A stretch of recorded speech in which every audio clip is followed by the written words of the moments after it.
ago helped so much the child to get more knowledge on a particular skill that will help him or her in the future. The entire education system should also stop being theoretical and focus on the bigger picture. We must follow practically what people go through when they are growing up.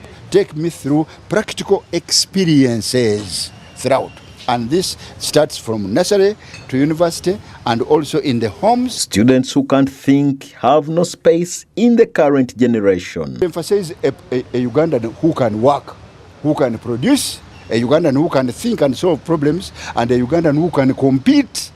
Even things like sports or athletics, where we have competed and won gold medals, we need to make a clear program of training Ugandans so that we can produce them. Skilling should be at least from upper primary. As the experts assert, education today is one of the pillars that if any country is to develop, must focus on. The question today is, what sort of education is needed to lead us to the economic development? As the second term resumes, it is important for students, apart from the theoretical aspects, to also focus on the other practical skills. Fred Makuya, Business. Okay, and there you have it. Mainly when we are trying to look at situations of that nature, is that schools are reopening today. And I can as well believe, most probably, that all of us can agree that with the level of unemployment in the country recently, and the way things are moving in the country, you will all agree that the employment space, or the work space, or the job availability is for people who are skilled in one way or the other. And that is why when schools are reopening again, the schools just need to focus on skilling these Ugandan children or these Ugandan students, because why? At the end of it all, we've got our curriculum at a situation or at a level where most probably most of the students get to school and do a lot of groundwork to pass the examinations, not to pick a skill or two. And this has brought on board why most of the parents, after a child is done with primary 7 or senior 4, they choose a vocational institute, because they believe there is more of a 50-50 chance that the 50% is practical, 50% is theoretical. So if a child fails theoretically, they're going to perform practically. If they fail practically, which is somehow quite difficult, because with the practical situation, everyone has something they can do. So theoretically, if you completely fail with the current situation of our education structure, you're a complete failure. But with the practical, there are chances that they will actually say you need to be you should specialize. When you look at a practical situation, this is when people learn to specialize. You specialize in doing this activity, you specialize in doing the other activity. So quite a number of those situations. So when you're to draw bigger and try to understand still, schools have been advised. And this advice is not the first time it's coming through as well. It has been there since time. That is why you would see most people would choose, or most employers would choose to look for someone who is experienced than someone who has the papers. Because at the end of the day, you may employ someone who has the documents, having passed highly with good grades and good marks and all that, but putting them on at the workplace, they always have to go through training.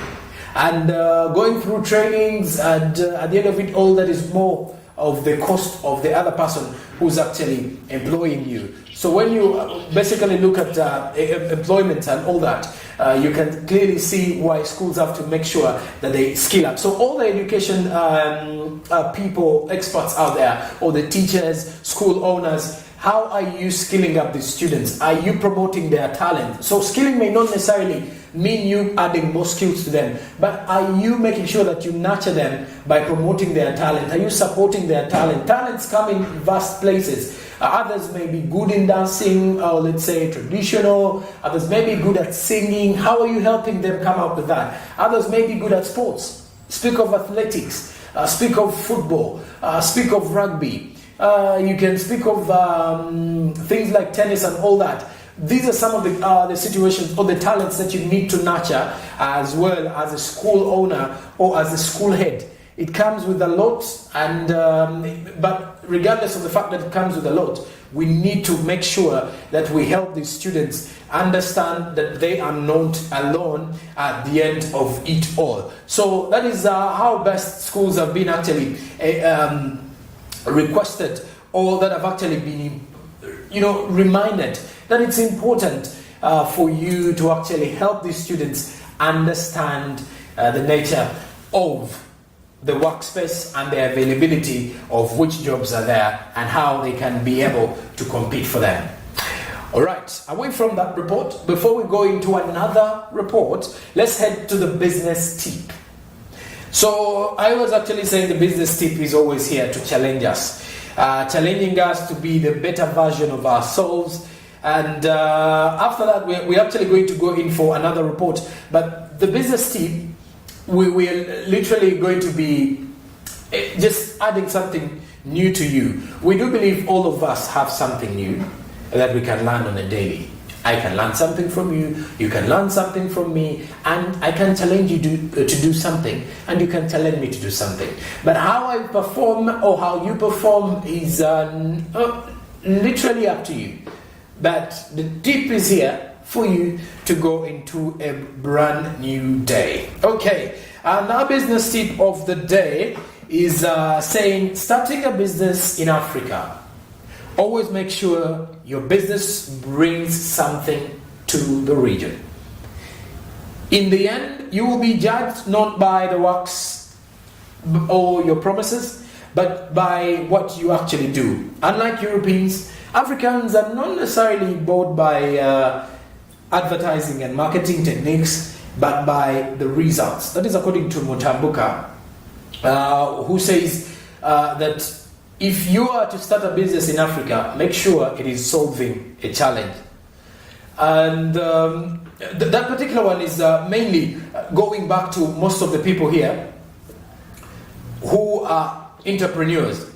The entrepreneurs in most cases are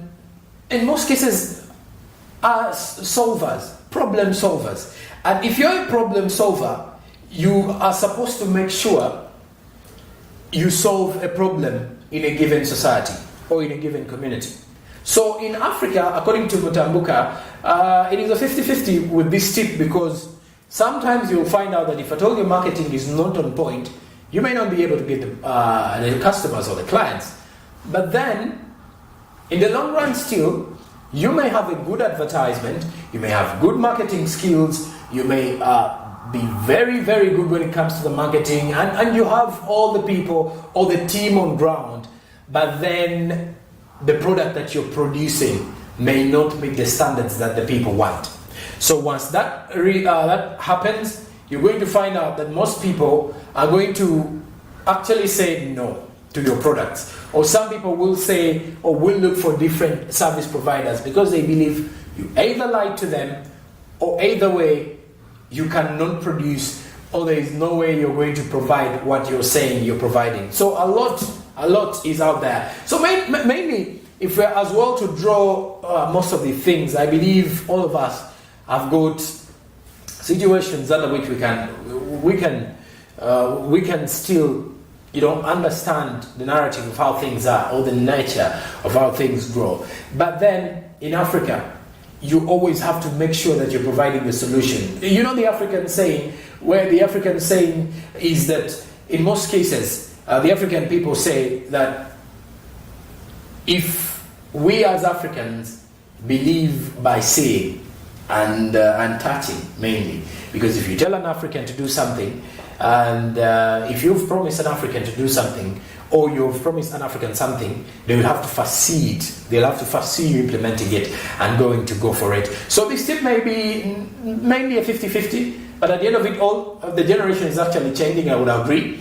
Now people are more used to marketing, and marketing structures are on board. And mainly, those who are good at marketing and advertising are also making sure that they're growing their network from places to places. Away from the business tip, let's have a look at our business quote of the day still. This business quote is coming in from Jen Welter. Jen Welter says, I want little girls to grow up knowing they can do anything, even playing football. So this one is more driven around emancipation and equality amongst ourselves. That it may not be only about little girls or anything, but when you draw it into a context, the idea about this quote is, you as a young person, you need to know that there is something else that you can do. There is something that you can do and something that you can as well try to understand. But at the end of it all, when you look at and at the end of it all, if you can try to look at the situation coming in from this same quote, is that you as a young person, you can do something for yourself. You can as well do something for, let's say, a young child. If a young child can do, let's say, for example, go into a school, become a leader, and change something, come up with an innovation, it can change the world, and it can definitely be a game changer. So that is more of this particular quote. It may not be about football or sports, but if at all you're a young person out there, a young entrepreneur, don't be intimidated by the big people who are experienced.